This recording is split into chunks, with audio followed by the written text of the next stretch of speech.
now back to the wood products manufacturing report and recommendations. And we had some conversation this morning about that, and we asked Village Council to stop in and help us with some of the questions that came up. And Representative Burt, I know you had one, so why don't we start with you?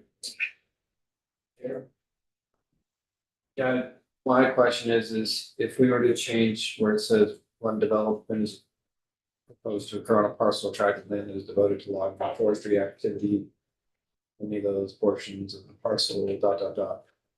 If we change that to when development is proposed to occur on a parcel or tract of land and take out that is devoted to logging and forestry activity. And so if it was worded when development is proposed to occur on a parcel or tract of land, only those portions of the parcel of that tract of land that support development or mitigation areas necessary for the development to comply with 10 VSA, so on and so forth. How would that change? How would that potentially change things? So no longer having it be devoted just a tract of land that if we had it just say a parcel or tract of land, that to me it's so if we have a piece of land that, like David brought up last time, I think that was say 90% open, 10% forested. Is that even if you had logging or forestry on the 10 acres, is that land devoted to logging or forestry? It's only 10% forested, 90% open land, regardless of what's happening in the rest of the land. My question is, I just wondering if we were able to simplify it to removing the part of that devoted to logging, or even the further into, I wouldn't necessarily change this, but we're trying to make this align with the agricultural sector that says devoted to agriculture. Why can't it just be a piece of land? And that if you're looking to put a development on it, that the focus for the Act 250 would be the part of the land that's devoted to the development. So why can't we just do that? John Tchaikovsky, also Legislative Council. You could do that. However, I wouldn't draft it that way because what you are proposing is a significant departure from how Act 250 works. And if you are interested in doing that, I would write it differently because I think we would need to amend other parts of the statute. If I'm understanding, you're saying for any other thing besides farming or forestry, just in general, Act 250 jurisdiction by default would just attach to the portion around the development, not the whole parcel. Essentially, yeah. Yeah, so you could do that. That is a policy choice that I wouldn't put it here or draft it this way. We would need to reorganize a few other statutes. So if you're interested in doing that, you can. There's Act 250 case law from, I think it's from the 80s. So not long after Act 250 was established, that says it attaches to the whole parcel. And that is in the rule currently, also in addition to other parts of the definition of development. And so I think it's 2006, this carve out was made for agriculture. And then now you're proposing it for forestry. And it's specifically linked to these agriculture as a recognized long time exemption of Act 250. And so I think that is a way that you could go, but I would want to redraft it if that's where you're going to go. So it has, not to put words in your mouth, but larger implications. Yes. And so we can perhaps pursue further what those implications would be, but I think for the time being, let's just put a pin in it and say, okay, larger implications than might otherwise appear to the, yeah, okay. Go ahead, Representative Nelson. Yeah. Firewood operation.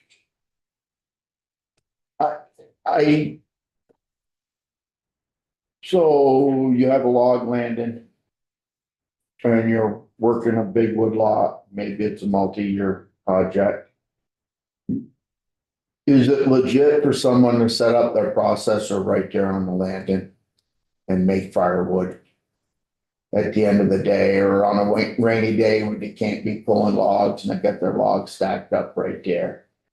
Can they process firewood and deliver out of there, or do they need to go through Act 250 for that? It's a two-part question, so that's part one. Um.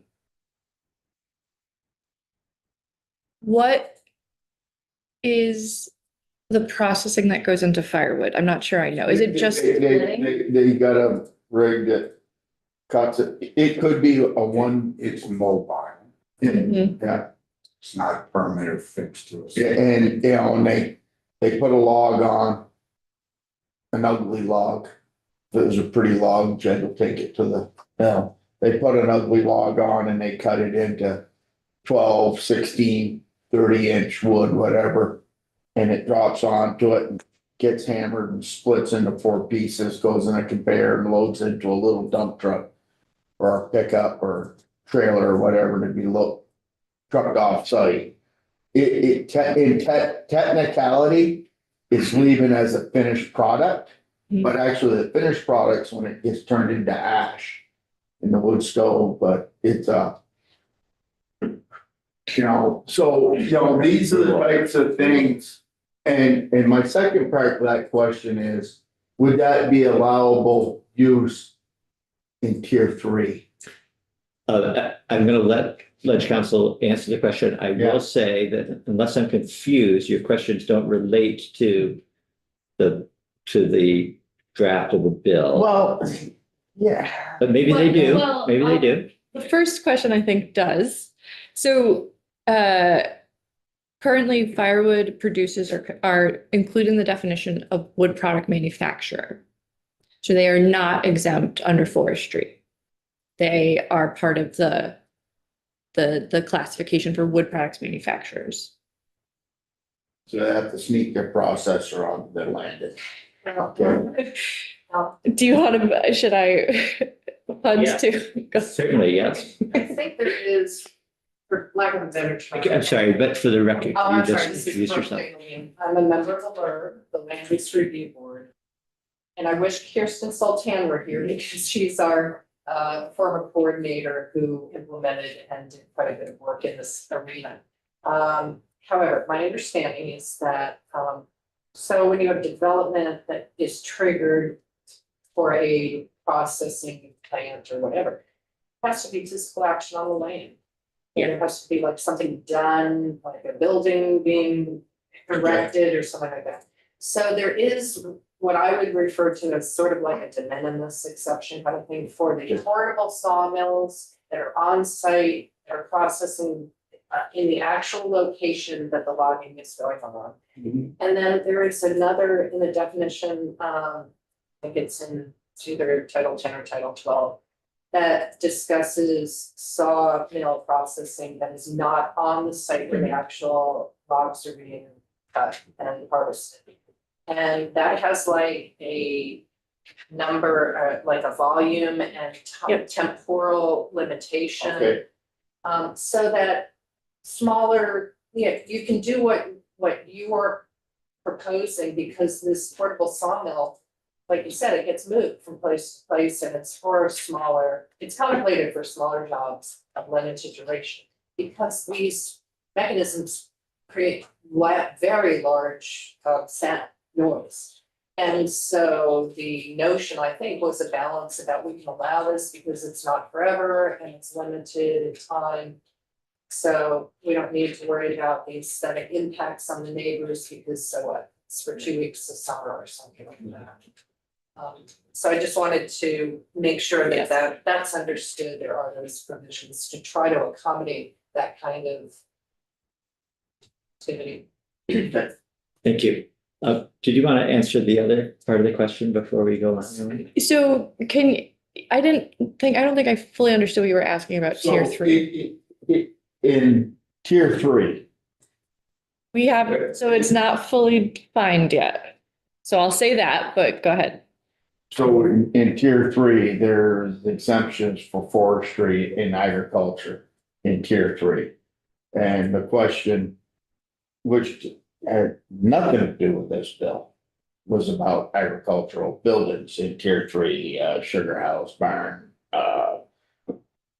accessory on farm structures, and I realize that's separate. My question is, for someone to set up a site for wood, firewood manufacturing, and they set up more of a permanent site where they're bringing wood off-site going to there. That would by definition trip Act 250 because it's more of a permanent site.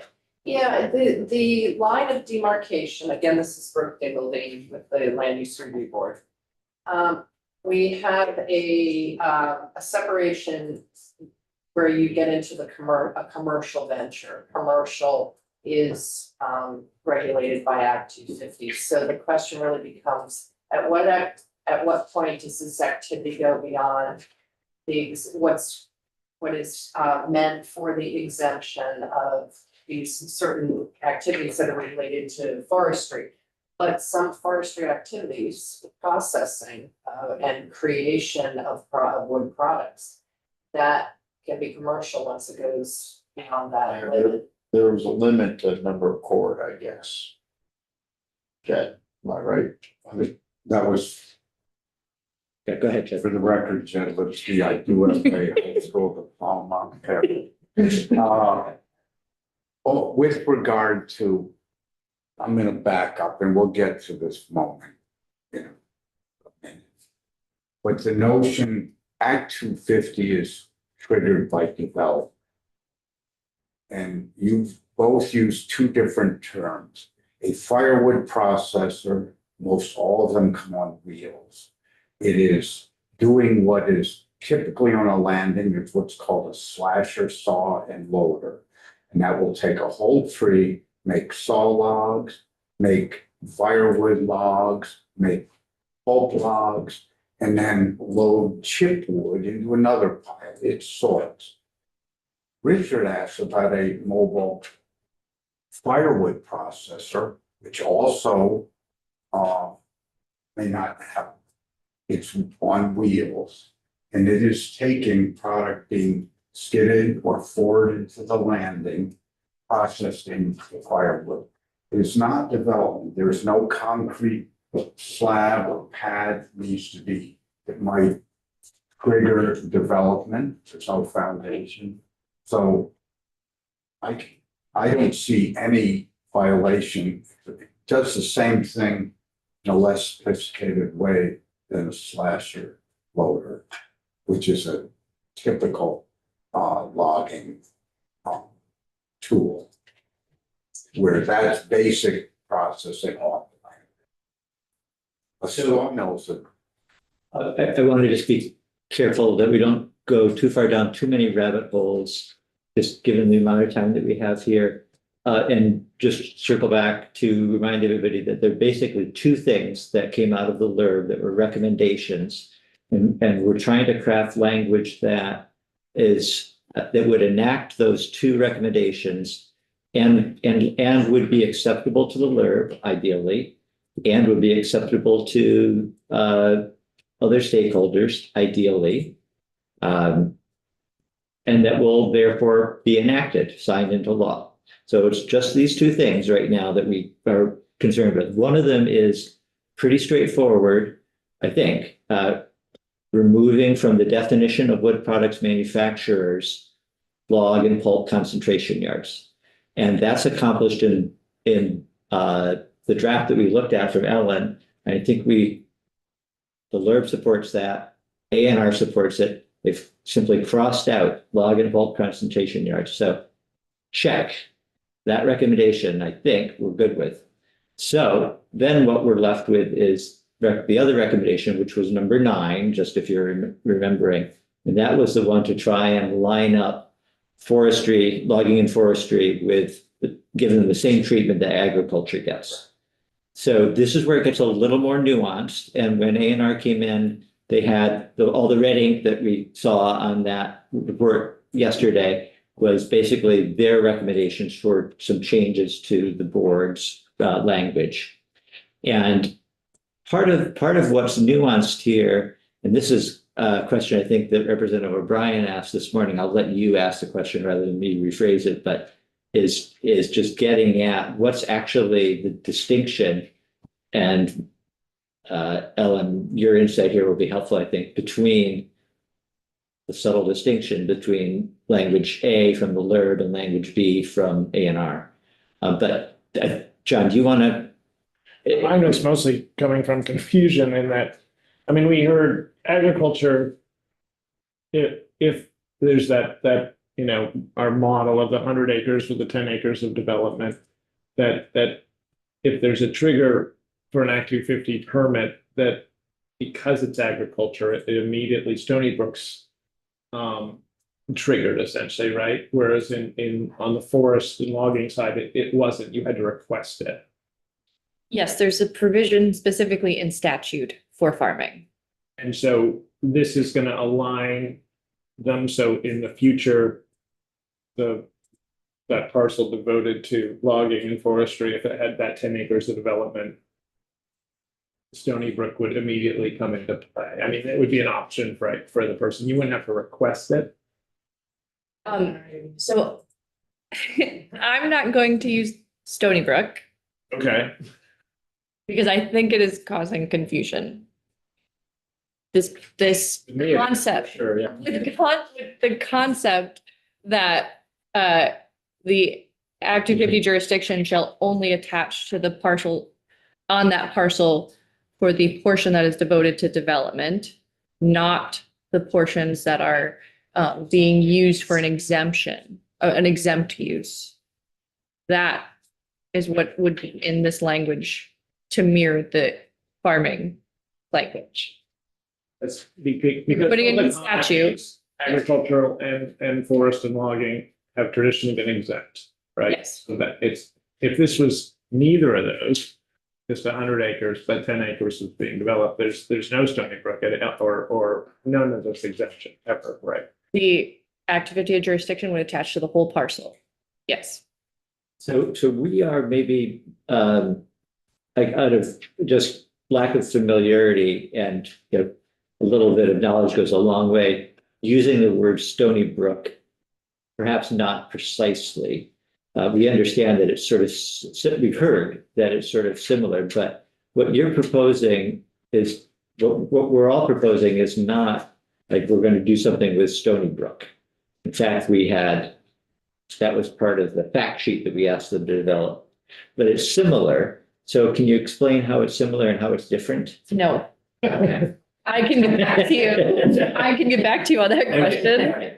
But let's go I can ahead. jump in. Can we ask the third board member? Yes, okay. Yeah. Alright, so to begin with, Act 250, to answer the question that you were talking about, should we just jettison devoted to you know, logging and forestry? Well, that would change how Act 250 works from the most essential basis, and that is, you know, I'm in a 10-acre town, I own an 11-acre lot, and I want to build the commercial development. So it attaches to the entire lot or to attractive land. And so Stony Brook, what happened was there was some development on a tract. And they were like, hey, we don't want to have to come back for an Act 250 permit to go do logging on the rest of our land. That's basically the simplicity of it. It was like, we don't want to have to come back to Act 250, so we want to draw a line without subdividing our property. Because we don't have to go through that hassle, nor should we have, in order to do something that we should have the right to do. So what we're also talking about now is the reverse. And here's something that I do want to be understood, and that is, so that tract of land was my tract of land, and I subjected it to Act 250 jurisdiction because I wanted to do a commercial development. Okay, now I decided I want to do farm. That's how Stony Brook came about. Now, there's the reverse situation where I haven't done anything with my land, and now I want to go to Act 250 and say, hey, I don't want you to have jurisdiction over this whole area because I want to go do logging on that and I shouldn't need a permit for it. And in fact, they can just go do logging on that and not even come to Act 250 and even talk to us if that's what they're doing. But if they also now want to, they've been logging and now they want to do a development and I only want to use a 10-acre portion of it. It's like the opposite or the reverse of Stony Brook. It's happening in a different order. That's all. And so, and it happens so infrequently. That's the other thing. Spending a lot of time on the Stony Brook or the reverse Stony Brook thing. And it happens like a handful of times in all 50 years, literally, to my knowledge. So it is an important thing, I think, for not just farming, for logging. Logging is a little bit different because it's moving around. Okay, it's not in a place like a farm stays in a place. And that's one of the challenges that we had. But we literally tried to just be identical in the actual language. But there were a couple little alterations like the AMPs. Well, farms have the same kinds of regulations that they're supposed to be following as well. So that's kind of the backdrop to all of this. Now, in terms of the language changes, my position that I will be discussing with the board tomorrow, and I think Kirsten Sultan, who's also working on this, who is a district coordinator, has some concerns, but we don't necessarily need these definitions, but what needs to be clear is that we are not creating another exemption. Farming and logging and forestry have exemptions. And the question I think from the chair the other day of A&R was, is this belts and suspenders, or are we like creating some new exemption here with this one sentence? And I'm forgetting where it is exactly in the thing, but it's such a confusing sentence. I don't even understand what it means. And then A&R articulated, well, something about like if there's commercial activity and we are using like firewood or something on the property, we want to be able to sell that firewood to the development and not have that as part of the development. I'm not clear on what they were trying to accomplish, but I believe that the board will not be in favor of creating yet another exemption, certainly with that language, because I don't even understand what it means. But logging and forestry are exempt, but that doesn't mean that if you then become a commercial venture, even though it happens to involve forest products, that you are commercially now turning into furniture or whatever you're doing. That is not something that I believe the board would be in favor of creating or expanding that exemption. Because that's the line of demarcation between forestry, logging versus then turning those products isn't the right word, those raw materials into urban products, if that makes sense. Representative Brigham. So what you're saying is you got 100 acres, you want to log, and you want to develop it, get a subdivision. Well, no, I don't think that you need to. Doing this like reverse Stony Brook kind of notion would allow you to segment and draw a line without actually subdividing. Which, Okay, okay, so that, maybe you don't want to do that because down the road you have 3 little kids and you might want to, subdivide your property equally for them or something of that nature.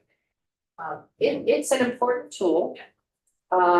It's useful because Act 250 does in fact apply to the entire lot or tract of land.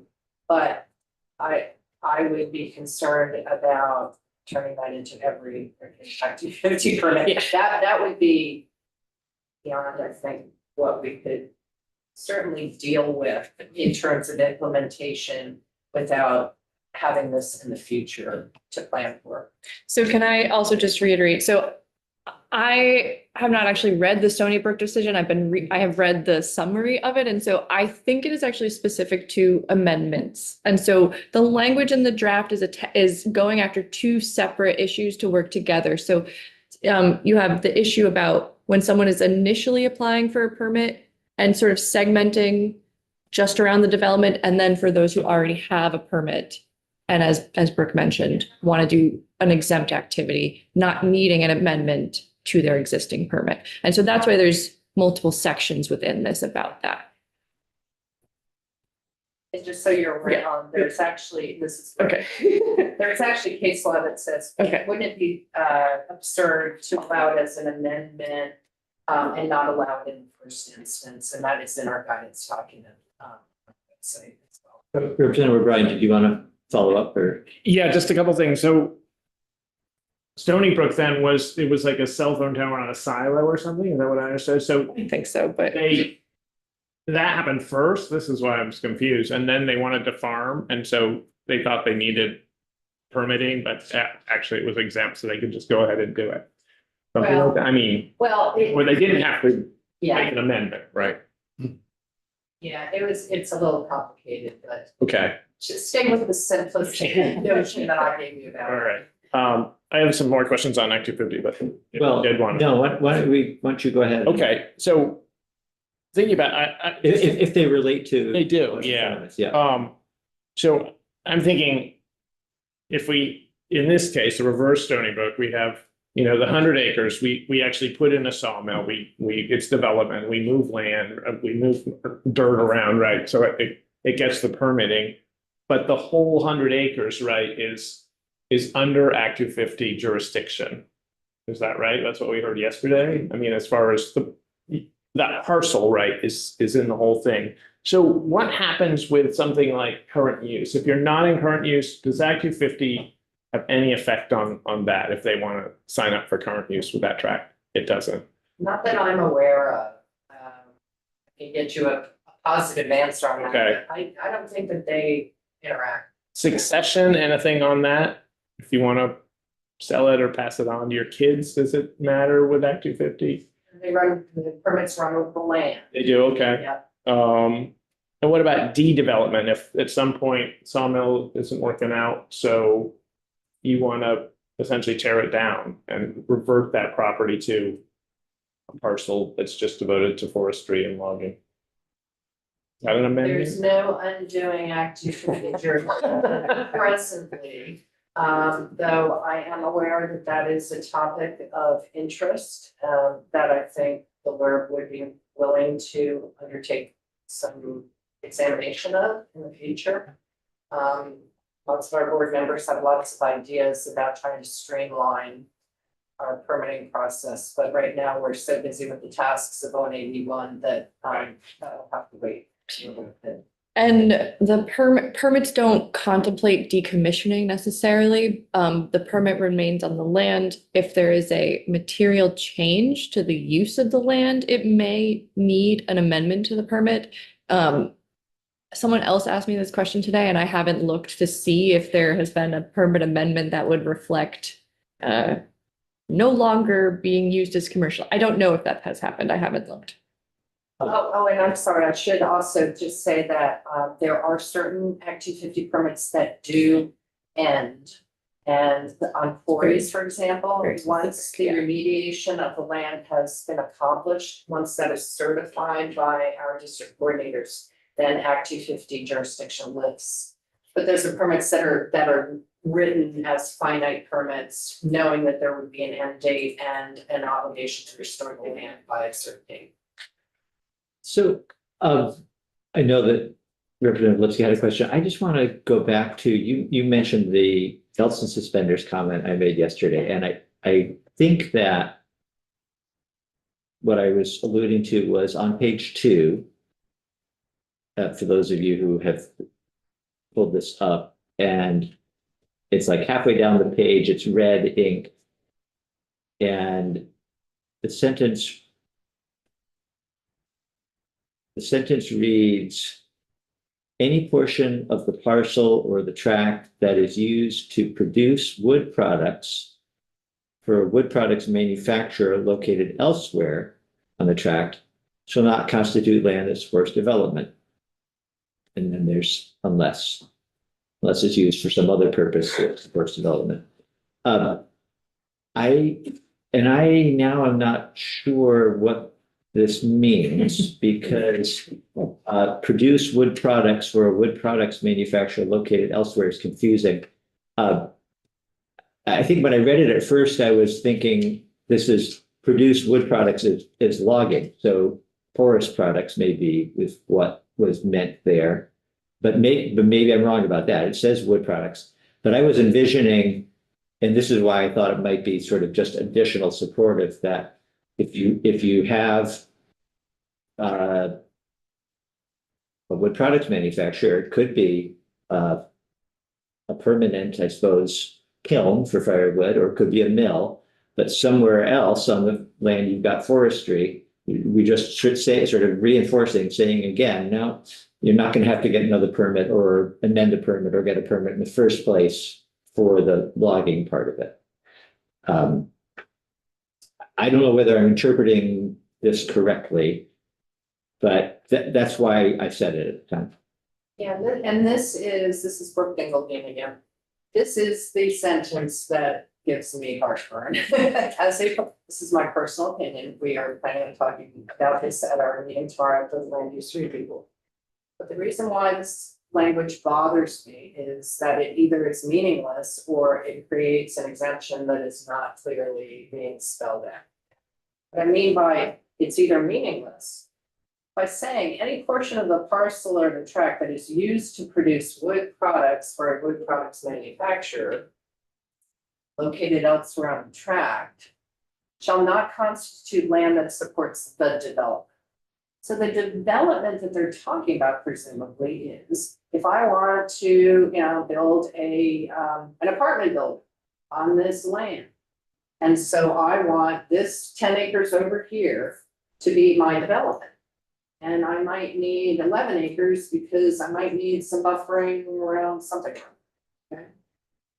So we decide if in a Stony Brook or reverse Stony Brook situation, where to draw that line based on what the representations are and what the district coordinator understands the project is and what portion of the land supports that development. So if there is a driveway into that building, that's land that supports the development. That may sound silly, but that's what we're talking about. So I do not understand why some wood products manufacturing activity elsewhere on the land, which would be its own development, not like having to do with the apartment building that I want to build. If what you're saying is we're going to produce firewood that's going to be used at the apartment building in the furnace, well, that wouldn't have anything to do. That's just a commercial transaction. So I don't understand.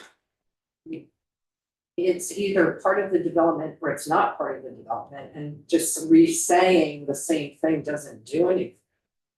That's why I was trying to understand what it was that they were trying to address.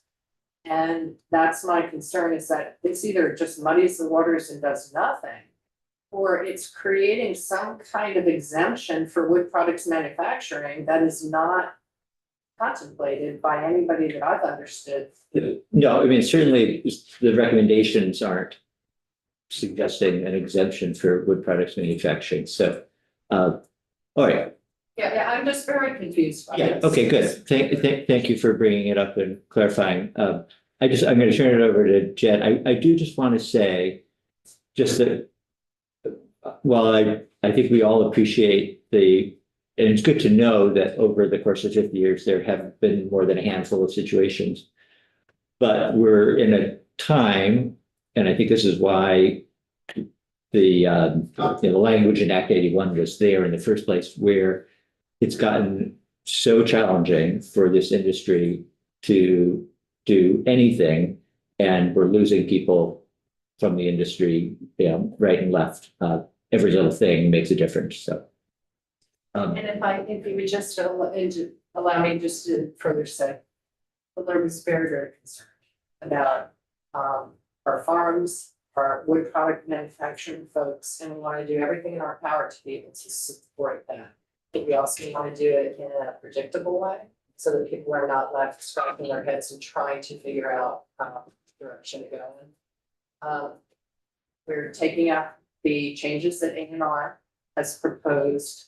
I don't have any particular concerns about eliminating the definitions so long as that aspect of the when it becomes commercial, that still needs to be addressed in that. Thank you. And that's my personal opinion. We'll get back to you after. Yeah, understood. Yeah. Representative Lipsky. Thank you, Chairman. My first question was, I don't know what boots and suspenders or belts and suspenders. That's a state house term, right? It's a state house term. Uh, So that expression is used around in these parts to talk about language and statute that is redundant, intentionally. It's not, nothing to do with boots, it's belts. Belts. Well, thank you, that, now I get that. They can be redundant, Yeah, so thank you for that. And what was added by called A&R, but I only heard from FPR, so whoever's responsible for this. In the end, the final paragraph, that no permit or permits amendments required for logging and forestry below 2,500 will not conflict with any permit condition used pursuant to this chapter. Permit shall include a statement that logging activity and forestry activities consistent with this subdivision and below the elevation 2,500 feet are exempt from. I like that final paragraph, but to council. Dingledyne's question about this other red ink, I find that rather confusing and distracting as well. I just don't know what that relates to. Representative Burt. I question maybe the statement regarding your question, but I'm reading it as. And it's similar to what you're saying about, like, bringing firewood to be burned in an apartment development or something like that. Where this is speaking directly to, more to like bringing logs out of the woods that would then be used to apply to the sawmill to create boards. I think it's maybe making it very clear that this isn't a part of the sawmill operation, and so it shouldn't be looped into the development parcel. Because there's, the logs are coming from the woods that are then being sawed into boards, just being abundantly clear that's in my reading. This isn't a part of the operation of the development, they're distinct. Or they should be considered distinct. I don't know how you, I'm not Yeah, a development expert, but that's what I'm kind of reading is, let's make sure it's clear that just because the woods is supplying wood products to the wood product manufacturer, that's not gonna be considered, it has a word. Constitute land that supports the development.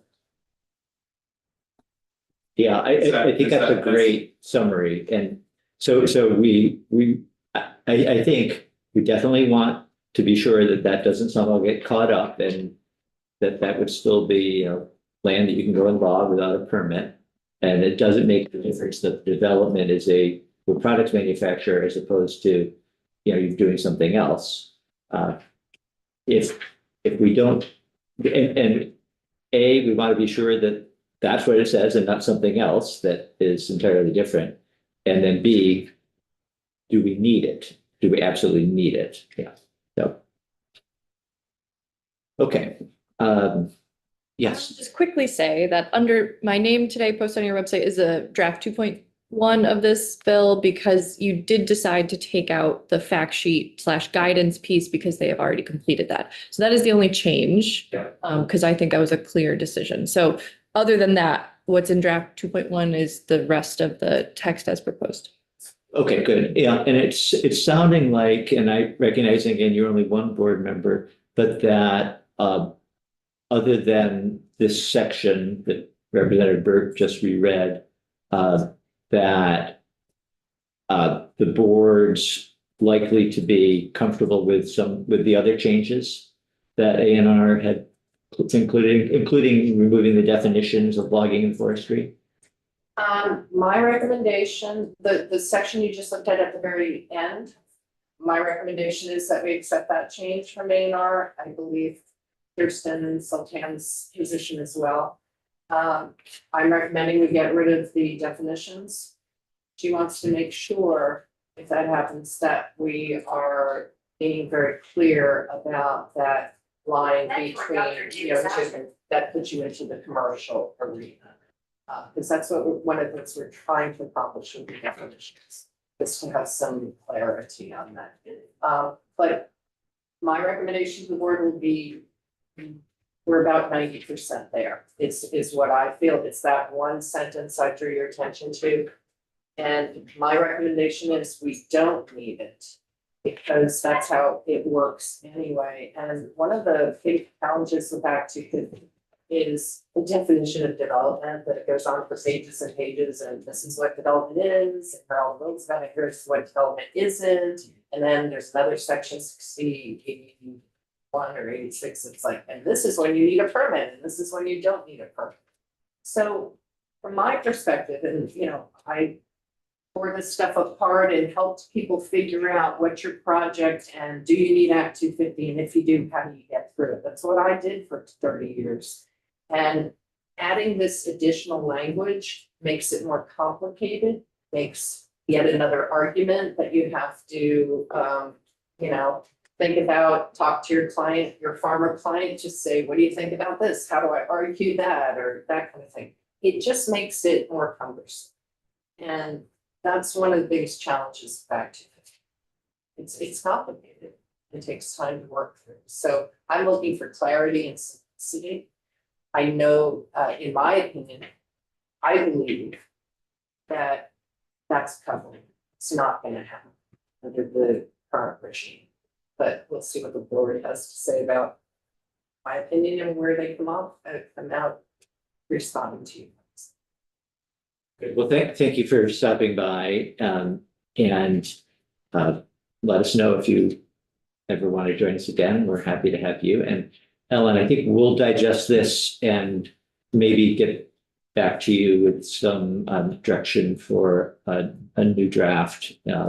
And then we'll also look forward to hearing back on Friday after the board has met. And maybe other things will happen in the meantime too. So thank you. All right. She's a weapon, Chair.